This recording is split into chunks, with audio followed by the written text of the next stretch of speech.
The second episode, titled Time of the Titans, takes place in Colorado 152 million years ago, during the late Jurassic period. This might be my favorite episode due to its atmosphere and storytelling. It follows several years in the life of a Diplodocus, from its birth to its injury. What I find most interesting is that as a young child, the animal has no idea how big it will eventually become. It's quite delightful to see this small creature that must hide in the woods to survive, only to emerge as this great behemoth. Growing up, the Diplodocus children encounter various creatures, including carnivores like the Ornitholestes and the Allosaurus, although dangers come in other forms too.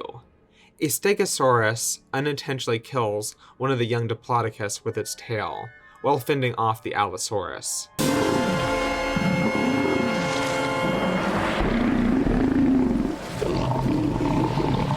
The Stegosaurus flushes blood into his plates, creating a frightening display of color.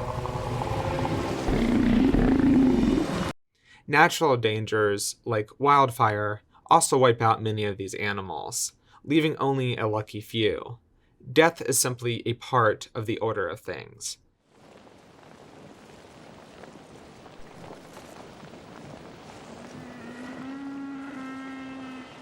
Morning light reveals the bodies of forest-dwelling dinosaurs that have perished in the flames.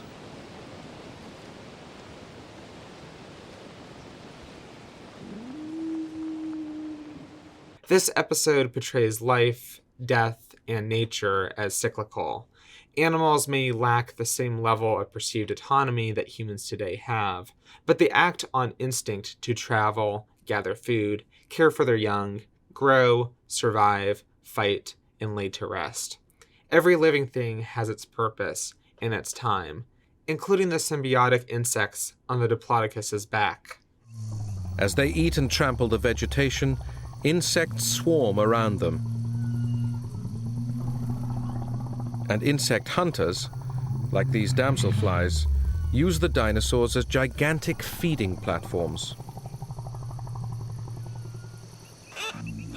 There is even a tiny flying reptile or pterosaur called Anurognathus that specializes in life amongst these giants.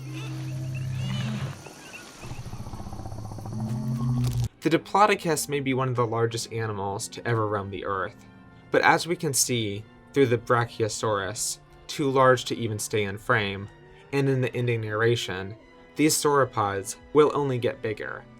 But every living organism has its time, and due to natural factors such as rising sea levels, even these titans would decline in numbers, putting an end to their time on this planet.